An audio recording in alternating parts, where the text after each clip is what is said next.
In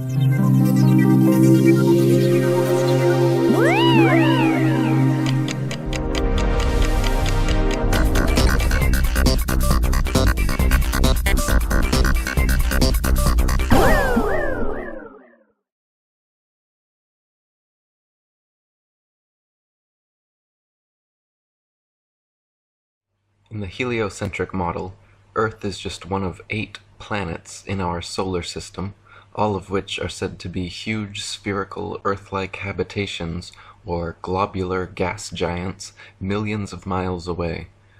They claim the Earth under our feet, along with these 7 other planets, all revolve concentric circles or ellipses around the Sun, hence the term heliocentric.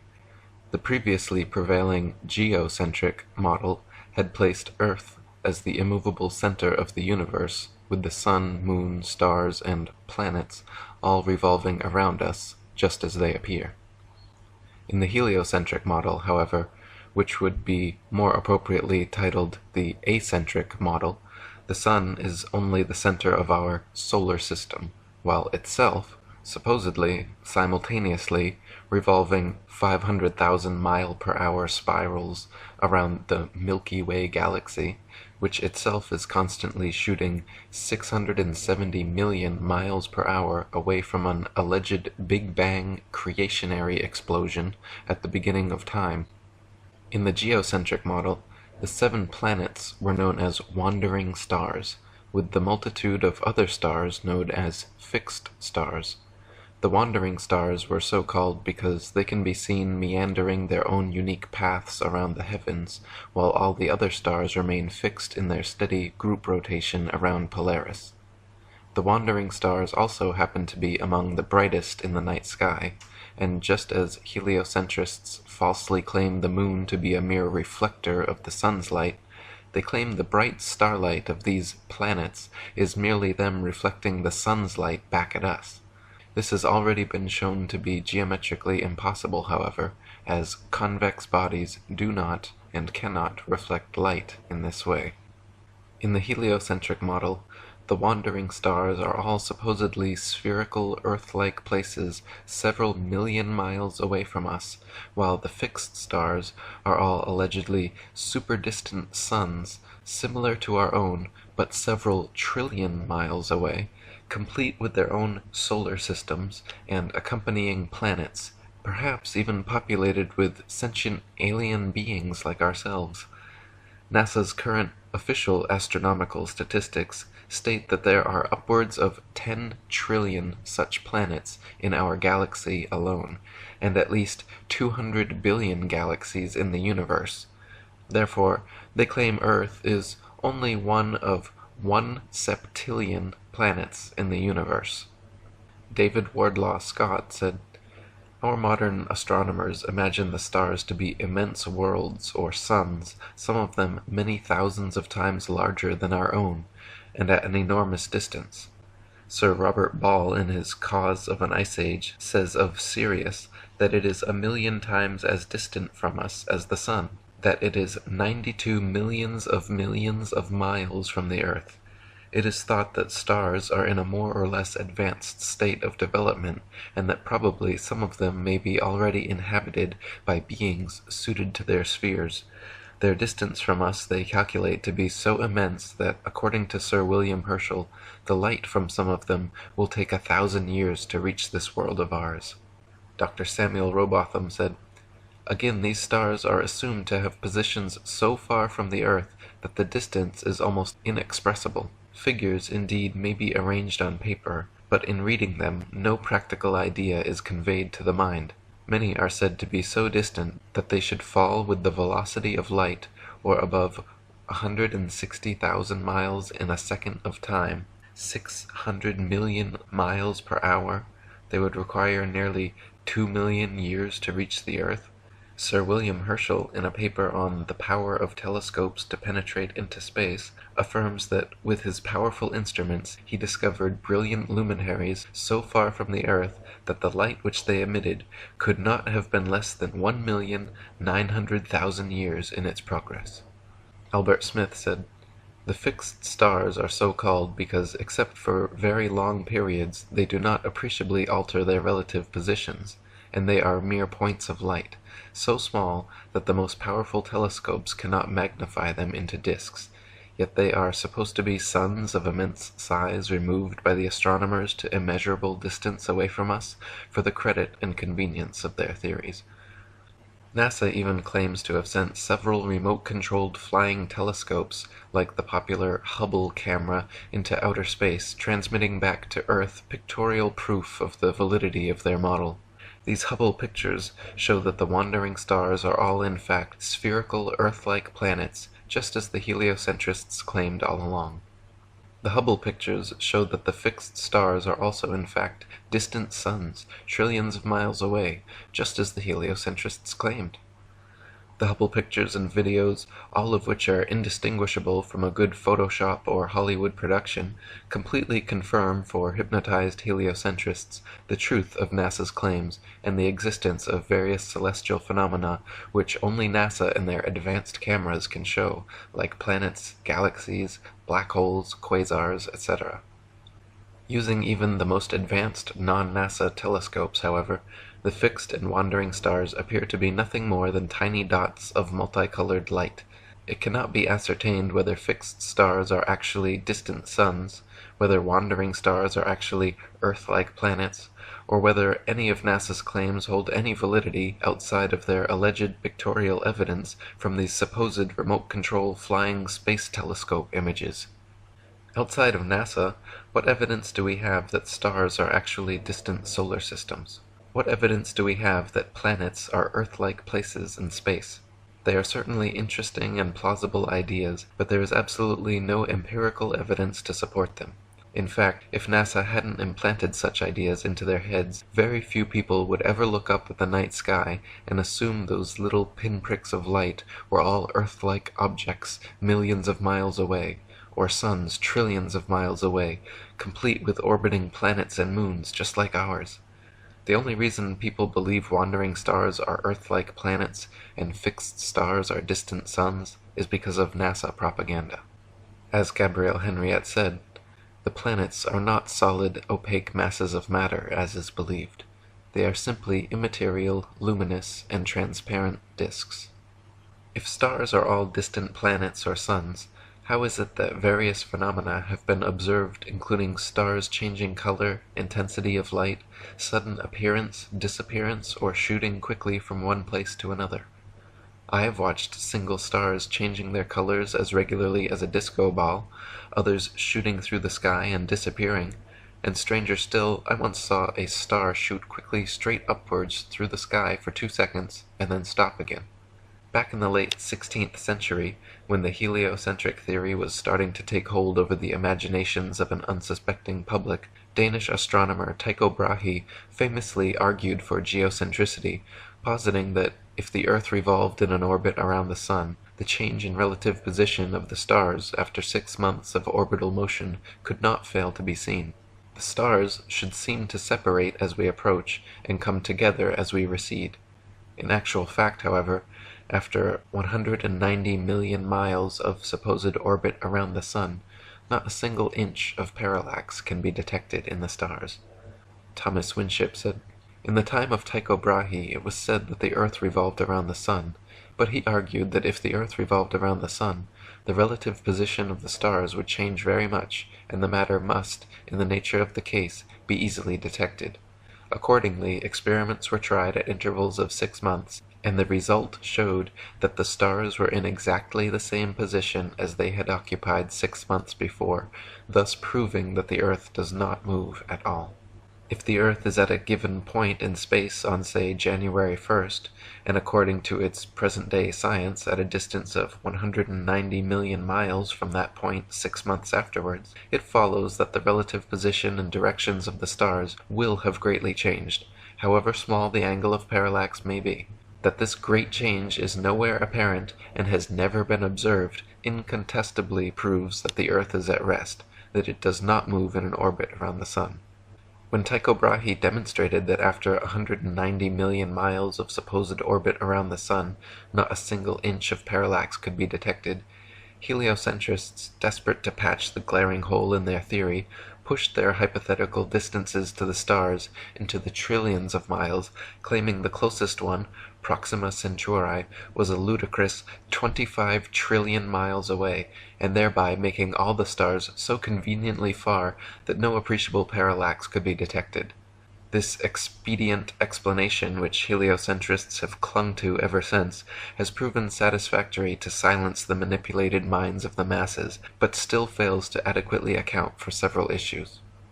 Dr. Samuel Rowbotham wrote, "It is found by observation that the stars come to the meridian about 4 minutes earlier every 24 hours than the sun, taking the solar time as the standard. This makes 120 minutes every 30 days, and 24 hours in the year. Hence all the constellations have passed before or in advance of the sun in that time. This is the simple fact as observed in nature, but the theory of rotundity and motion on axes and in an orbit has no place for it. Visible truth must be ignored because this theory stands in the way and prevents its votaries from understanding it." William Carpenter said, "Considerably more than 1,000,000 Earths would be required to make up a body like the sun, the astronomers tell us, and more than 53,000 suns would be wanted to equal the cubic contents of the star Vega. And Vega is a small star, and there are countless millions of these stars, and it takes 30 million years for the light of some of those stars to reach us at 12 million miles in a minute. And, says Mr. Proctor, I think a moderate estimate of the age of the Earth would be 500 million years. Its weight, says the same individual, is 6 heptillion tons. Now, since no human being is able to comprehend these things, the giving of them to the world is an insult, an outrage, and though they have all risen from the one assumption, that Earth is a planet, instead of upholding the assumption, they drag it down by the weight of their own absurdity and leave it lying in the dust, a proof that the Earth is not a globe. Several experiments have since been performed and repeated by notable scientists like Albert Michelson, Edward Morley, George Airy, and George Sagnac, proving that it is the stars that revolve around a stationary Earth and not the other way around. The conclusive results of their experiments are not contested or even mentioned in modern astronomy books. Rather, they are conveniently swept under the carpet to keep prying minds from seeing through the lies. For example, the experiment known as Airy's failure, since it failed to prove heliocentricity, involved filling a telescope with water to slow the speed of light inside. Usually, telescopes must be slightly tilted to get starlight down the axis of the tube, supposedly due to Earth's speed around the sun. Airy discovered that actually the starlight was already coming in at the correct angle, so no change was necessary. This demonstrated that the stars move relative to a stationary Earth and not the other way around, because if it was the telescope moving, he would have to change the angle. Gabrielle Henriette said, "All the planets, including the sun, revolve around the Earth. These circumstances cannot be denied since they are plainly visible, either in the ordinary way with the naked eye or with the help of the telescope. It can be said in this connection that in the case of a science which should be based exclusively on observation and not on speculation, such as astronomy, the evidence of the senses is the only factor upon which conclusions can and must be based. If the planets can be seen revolving around the Earth, it is for the decisive factor that they do revolve in such a way. It is asserted that this is not so, and it is maintained that the Earth and the planets revolve round the sun. We note with astonishment, however, the bizarre and definitely suspicious fact that these planetary movements are not visible. They cannot be seen, and yet they are called real. How can these movements be proved and their speed be ascertained, since they are invisible? On the other hand, the existing geocentric planetary motions which can be observed and measured, and which consequently constitute a perfectly valid system, are condemned as unreal and apparent. A pertinent remark may incidentally be made on the subject. Why do the astronomical tables which are published year after year give the so-called apparent movements of the planets in the zodiac? Why take the trouble of calculating and putting them on record at all if they are not real? Why is it also that no mention is made of the so-called real movements of the planets? Marshall Hall said, "Trust your eyes and your cameras. They have no reason to deceive you about whether the stars are going around you nightly. Then get it in your mind. This single fact surrounding star trails that has been photographed thousands of times and cannot be denied must be explained away by the theoretical science establishment.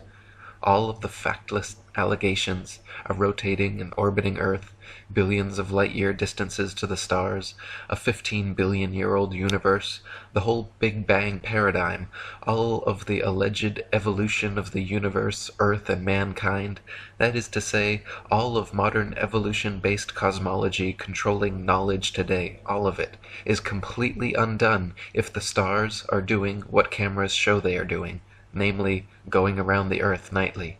If you can do so for a few minutes, just lay aside the Copernican indoctrination that accompanies such pictures and take a good hard look at these photographs of something that really, really happens every single night. Do you see what I see? I see all the visible stars in the northern skies going around the North Star in perfect circles. In other words, I see all the stars which these time exposures have recorded actually going around that navigational star that God put there for us in the northern hemisphere. Thomas Winship said, "The plurality of worlds is based on assumptions so contrary to known possibilities that the grand idea must be thrown into the waste paper basket.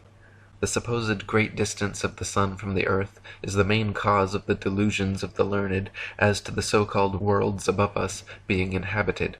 This distance is based on a fictitious idea, that of the revolution of the earth round the sun, which I have already shown to be unconditionally false. The sun is a small body of light and near the earth, therefore all the star distances are wrong, their sizes and all other suppositions. The plurality of worlds is only the logical sequence of belief if the earth be a rapidly revolving globe, but this has been shown to be ridiculous in the extreme. Evidence, apart from any theory, has been presented which entirely nullifies such an assumption and renders it absurd, showing that such an unnatural idea has not a vestige of natural fact to support it. The grand doctrine of the plurality of worlds, therefore, like all of the other grand doctrines of modern astronomy, must be consigned to oblivion. When it can be shown that this world is a globe, and by what known principle the inhabitants can hang onto the swinging ball, like the housefly crawls along the ceiling, it will be quite time enough to talk about the plurality of worlds. In other words, the plurality of worlds, if there's supposed to be many, many ball planets spinning around in this infinite universe, that only makes sense in the heliocentric spinning ball cosmology. It's been shown that the Earth is flat and motionless, so the idea that there are many other Earth-like planets out there, or there are many other ball habitations spinning around in the sky, is ridiculous. You can see with a telescope that the things that they call planets look exactly like the things that they call stars, and before they started calling them planets, they were called stars. They were called wandering stars. If the planets are supposed to be masses like Earth, why is it that their starlight is often brighter than the other stars, which they claim are suns? Why would they have light at all? It's the same like with the moon. They claim to land on the moon, and they show this desert planet, but we look up at the moon and see a shining light coming from this disk.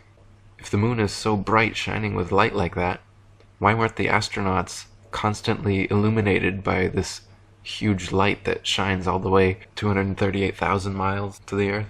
But then when they're on the moon, it's just dirt. When you look at these things through an actual telescope, they just look like disks of light. They don't look at all like suns or like ball planets. And when you take a good look at what NASA is feeding you, it's CGI. All the ball planets, every shot that NASA shows of Mercury, Venus, Earth, Mars, Jupiter, Saturn, Uranus, Neptune, Pluto, did I miss any?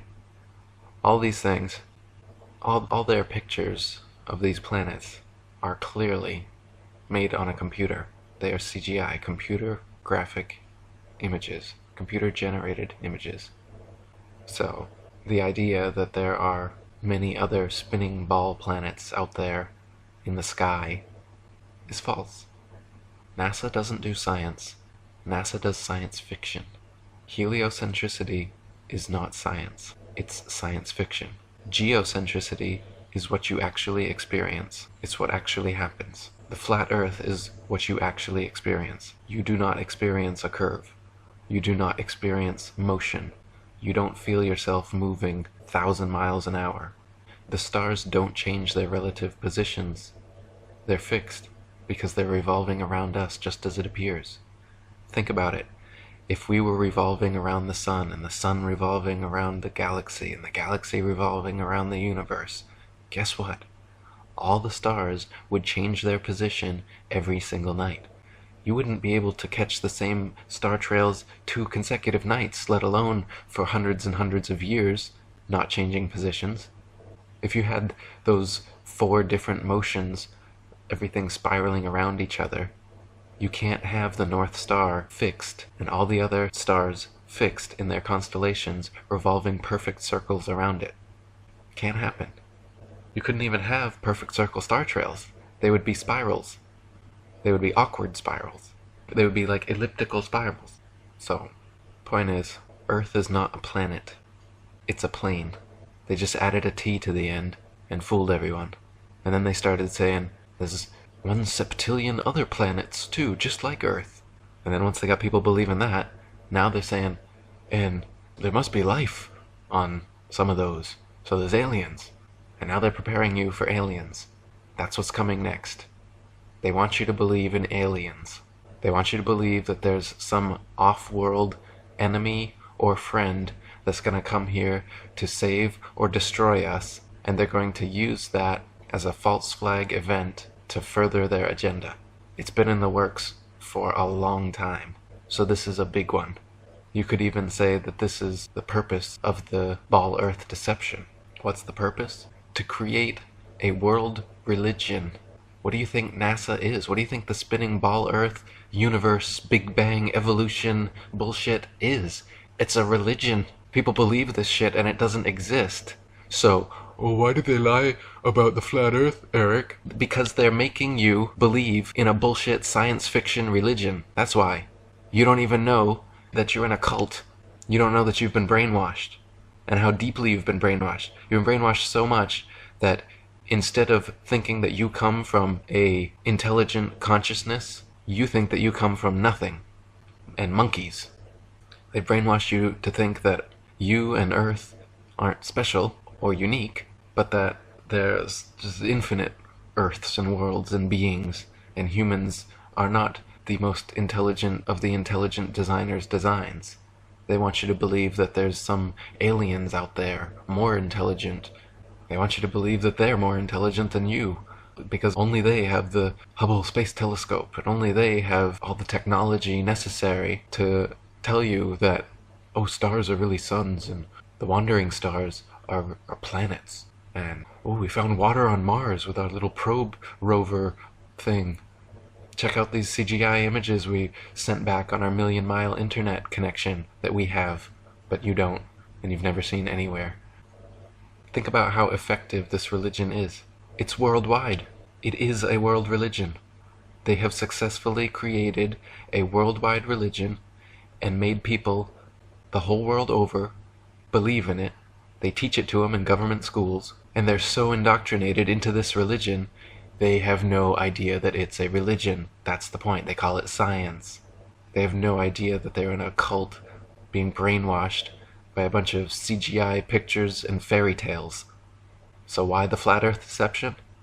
It's the most successful religious indoctrination in history. That's why.